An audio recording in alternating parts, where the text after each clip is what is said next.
What's up guys, welcome back to another video. Of course, my name is Gareth from Pod Cameras, and today we're checking out the brand new Panasonic Lumix 70-300mm f4.5 to 5.6. It's an L-mount lens. It's just been announced. I've had it paired with the S5. I've been out and about doing quite a bit of photo, a bit of video. It's obviously a little bit restrictive because of lockdown, and also the weather is just never good. It's just always grey and wet. So, bear that in mind with some of the images. I had to bump up the ISO a little bit on some of them just to overcome how dark it is, even in the middle of the day. But either way, I've actually really enjoyed my time with this lens. And I've got to say, and I know this isn't an S5 review, but this camera pairs really well with this lens. We'll come on to that in a little bit, but I've been really impressed by this whole setup. Now, of course, 70-300 allows you a pretty wide range of subjects to photograph. Obviously, it's going to work well for things like wildlife, sports. You could absolutely use it for stuff like that.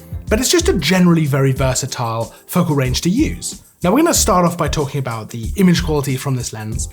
We're going to move on to things like autofocus. We're going to move on to things like how the lens feels, the design and the feel of it. But let's kick things off with image quality, because as I say in most lens videos, realistically, that's the most important thing. Now, shooting with this lens, doing a variety of different things in a variety of different kind of places, one thing that really stuck out to me while I was photographing, and this was actually in the camera itself that I could see this, was how sharp the images were. Nice and sharp, especially in the center, but it does actually go out to the edges as well. You've got nice sharpness kind of across the image. The colors look really nice as well. I was really impressed by that. So overall, the kind of image quality that you can get from this lens, very, very nice. Now, of course, f4.5 to 5.6 is not super fast, but it does allow you to let a decent amount of light in.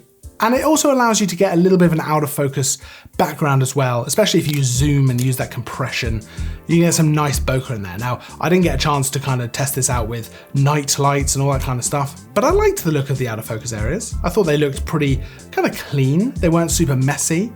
I thought the bokeh was quite nice when I was taking photos of a squirrel, for example. Now, this was at ISO 6400 because of how dark things were with the weather, but I thought the image quality was still really good. I thought the S5 handled that really well, and I thought the sharpness still shone through from the lens, and you get a little bit of that bokeh kind of feel with the light coming through the leaves. I think it looks really good. Now, I shot most of these images handheld. There were a couple I did on a tripod with the waves, just because it kind of worked better and because of the situation I was in with regards to the tide coming in. But one thing that was very clear to me while I was using this lens and worked very well was the optical image stabilization in the lens. Now, I had this switched on the whole time. It's very, very noticeable, especially, when you're zooming to 300 to 200, that kind of thing. It's very, very noticeable and very helpful when you're trying to take handheld shots, whether that be wildlife, whether that be, landscape of some sort. Whatever you're focusing in on, that optical image stabilization really helps. Now, there's a close focusing distance of 54 centimeters, which is really quite close for a lens like this. Try that out with some tree branches. You're still getting that really great detail, looks great. And that's a really handy thing to have in a lens like this. You've already got a very versatile focal length and focal range to play with there. But being able to get that close to your subject really just adds to that versatility. In terms of autofocus, it worked perfectly with the S5. I never had any issues. It never seemed to be slow or anything like that, so it seems to be nice and quick, nice and reliable, no problems at all. There's not much to talk about there. It just sort of worked exactly as you would want it to. And to be honest, if an autofocus system works, you don't necessarily think about it that much. Especially now with autofocus systems kind of across all the brands being so good, you don't necessarily think about it. So that's probably some of the best praise I could give it, is that it never really occurred to me to think much about the autofocus. It was just working very well. Now, I mentioned before that I think it pairs really well with the S5. I think it would be really good with the S1 as well, and cameras like that.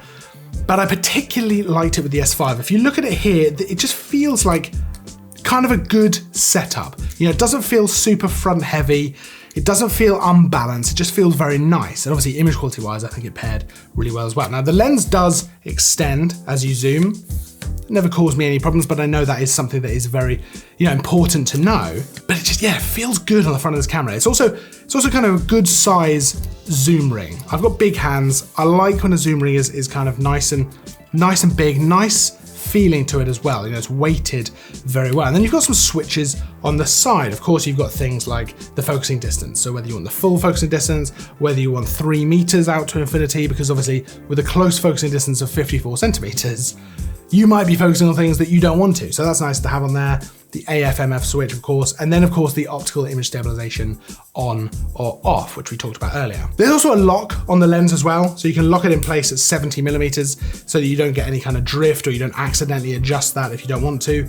That's always a handy thing, I think, to have on a zoom lens like that, but otherwise, it's fairly sleek. It's got a relatively thin manual focus wheel at the end of it, which again is very nicely weighted. I really appreciate that. I think that's an underrated part of a lens is how well weighted some of these rings are, and I think that plays a big role, especially if you like to manually focus. I don't really, but if you do, that's going to be nice in there. It could be a little bit bigger, the ring here, but then I guess that would take away from the zoom ring. Weight-wise, you know, it doesn't feel bad at all. It's not super light, but then I don't think I'd want it to be super light. It would feel kind of flimsy and cheap, but it certainly doesn't feel heavy compared to something like the S5. So it doesn't feel super front heavy or anything like that. I really liked it. I really liked it as a handheld experience. I was able to walk, you know, quite a lot during the day with it just in my hand rather than putting it back in the bag, which always to me means that subconsciously I don't find it too heavy at all.